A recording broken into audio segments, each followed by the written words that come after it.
And he just kind of stood in front of me and went, hello. And I think I just kind of looked at him and went, like inside I was thinking, say something, structure a sentence, say hello. And instead I just kind of went, and I think I said something about I haven't got a pen, to which he went, okay. I said, so I can't ask you to sign my programme, but do you mind if I have a photo? Thinking, why not? And he was like, yeah, no problem, I'll do a photo. I'll have a photo, I don't mind. Well, I've only had my phone a week at the time, so I was still kind of trying to work out where the bloody hell the camera was and how to turn it round so that you can see what you're taking a photo of. So while I was doing that, I think he was thinking, oh, good God. And he was like, oh, let me have your camera, I've got bigger arms than you. And he took a photo. Now, hang on, I'll show you the photos. That's the first, is it? Yeah, that's the first one. You can see it there, which is a bit blurry. So that was the first one, and he was like, oh, I wasn't looking at the camera on that one. To which I think I turned around and went, well, then you're a bit crap, aren't you? I apologise. It suddenly dawned on me that he might not get my sense of humour, and I thought, oh, excellent. So you've jabbered at him, grinned at him, and told him he was crap within the first 5 minutes. Way to go. And thankfully he kind of half laughed, and I think he got what I was on about. And then he took a second photo, which is that one. Which again it's quite blurry, but I quite like it.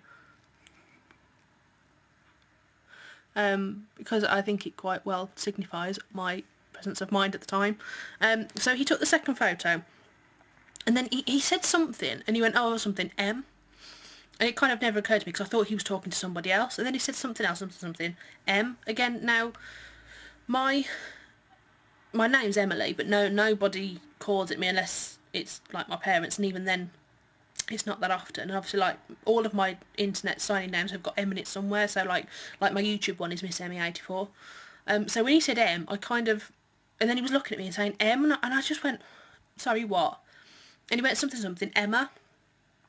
And I kind of looked at him and went, hang on a minute, how do you know who I am? And he went, oh, I know all about you, Emma. And I went, well, you don't, because my name's not Emma, but it's near enough. And he went, oh, no, it's Emily, isn't it? Emily North. And I went, what? And he went, you're a performer like me, aren't you? And I went, what? And he went, oh, I know all about you. And I was like, oh, that doesn't bode well.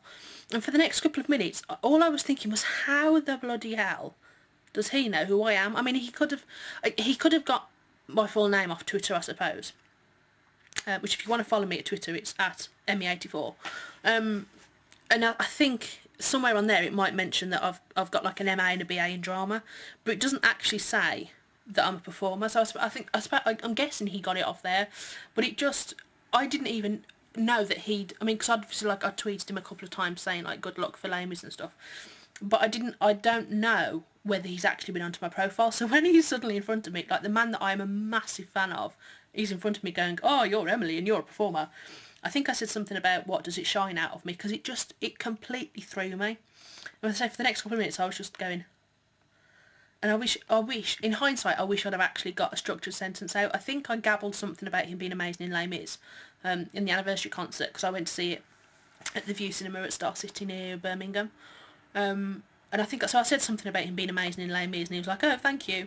But then I don't really remember the rest, and I really wish that I've actually got a sentence out and said, you know, because it sounds overdramatic, I don't want it to sound overdramatic, but it took a lot for me to go to the stage door, and it took a lot for me to kind of gather up enough guts to actually speak to him, because I've met Michael Ball quite a number of times. I did an episode of his TV show, and I did the pilot as well. So I've met him a lot, and I respect Michael Ball massively. I think he's people can say what they want, but he's got an incredible voice and he's an incredible performer. And I've met him a number of times and never really had a problem. And my dad always says, oh, she'll talk to a post, because I will actually just talk to anybody, and it doesn't usually faze me. I used to work at a performance venue, and I've met a few people, and again, it's never fazed me before, but there's something about Ramin that just apparently renders me unable to speak. So I just gabbled at him for 10 minutes. I'm sure he was thinking, okay. And I wish I'd have hung around and let him go and speak to everybody else and caught up with him again and got another photo just for the fact that I look like an idiot on the photo, and spoken to him properly. But I'm hoping to go down again, probably in the new year. I'm hoping to go and see it again before he leaves to go to New York, just so I can sort of, have a normal conversation with him. So I'm hoping, once I've saved a bit of money up and I've got some money to pay out on my car, in the new year, I'm hoping I'll have enough money to go down probably the end of January, to see him again and to see the show again. With a bit of luck, I'll actually be able to speak to Joseph Milson as well. But knowing my luck, I'll probably lick his face or something. It's my usual reaction.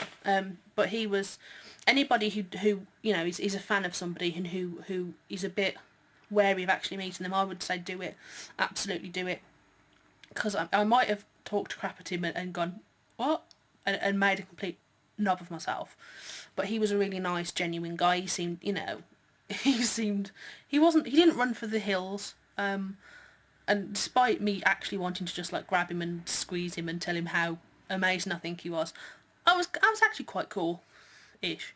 But I know that just as I was about to leave, because I was going to let him go on to somebody else, I don't know why I did it, and I'm sure he thinks I'm a bit odd.